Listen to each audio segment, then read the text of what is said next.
Hey boss, what's up, man? How are you? I'm doing a documentary, bro, about flat Earth. Have you heard about that?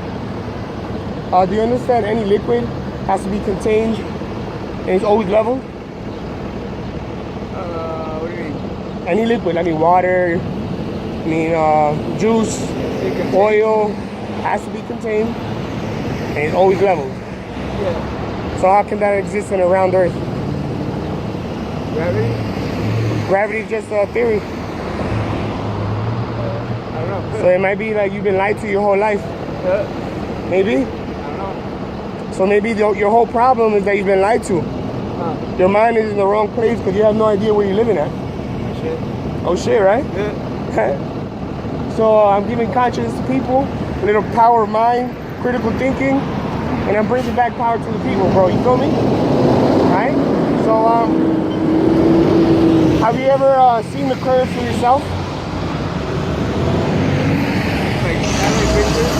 Have you seen the curve? Have you seen the world curving at one point in your life? In a plane? Like the satellite pictures? Those satellite pictures are real? Yeah. Who took the picture of the satellite? Huh? Who took the picture of the satellite? Did you do it? Who did it then? It could have just been a CGI, right? You know, so start realizing that the world that we live in, it's pretty much something like Truman Show, you know? Okay. Everything that you do and who you are is being controlled and it's being manipulated, you know? So after all that I talk to you, you still think you live in a ball? I don't know. What do you think it is? Sorry? What do you think it is? So we do know that water has to be contained, right? Okay. So obviously there has to be land around this water to be containing us. That's something that makes sense. And that means that the thing containing us is massive. And it could probably be more land. You could be living in a giant puddle with land inside and just with the moon and the sun localized, not in space, but localized. Space doesn't exist, you know, at all. At all. You can't get past the sky. You know that whole Star Trek and Star Wars is all sci-fi that they put in your mind, and they keep putting in the mind of kids. You know, brainwashing all society, man, completely. So do you trust your own senses, or do you trust these people with bow ties that say they're smarter than you, that they're better than you? Who do you trust, your senses or these people? I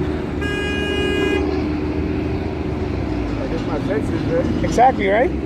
So if you trust liquid, you see liquid, you have a water bottle, you know it has to be contained, and it's always level. If you turn it sideways, it's always level. How can we live in a ball? The science doesn't change after a couple miles. The science is still the same. You get me? So that's real science. You feel me? So I have a channel on YouTube called Awakening from Mind Control. Everything from even smoking cigarettes doesn't give you cancer. You know what does give you cancer? Your body not being alkaline, not having lemon in it. Lemon and raw greens that metabolize in your body and keep you healthy. That gives you cancer, not cigarettes. Our bodies are meant to digest carbohydrate, you know? So, you know, people are dying because they're not eating the right stuff. They're not eating raw greens, raw fruits, you know? So this is why everybody's confused. We're eating fake stuff. We're acting like fake people. We're living in a fake world. You know, we're all like a big matrix. And I'm trying to wake people up. There's a lot of people being woke up all over the world. Scotland, France, you know, China, Japan. It's global, man. But the media is ignoring it because they're not going to put this out. You know, the oil spills they have in the Gulf of Mexico. They're not going to talk about that, you know? They're not going to talk about things that are harming us. About them killing hundreds of animals and fish. They don't talk about stuff like that, you know? They don't talk about enslaving us and keeping us enslaved, you know? So I ask you, after all that I told you, do you still believe you live in a sphere Earth? Or do you question yourself now? You're going to do your own research? Yeah, we'll do some research on that. Yes, sir. Go to the library, go on the computer. Eric Dubay, one of the best guys out there. Gives you like 2.5 hours, 3-hour documentaries that explaining it from A to Z. Why and how this happened. So I thank you again, man. It was a pleasure talking to you, and thank you for being open-minded, and that's what I'm trying to do. Little by little, we have to wake up each other. It's like that guy running around saying, hey, the British are coming, trying to warn people. That's what we have to do. We have to warn each other before it's too late, before we're all behind bars. You know? While we still have some kind of freedom. All right, man? Thank you.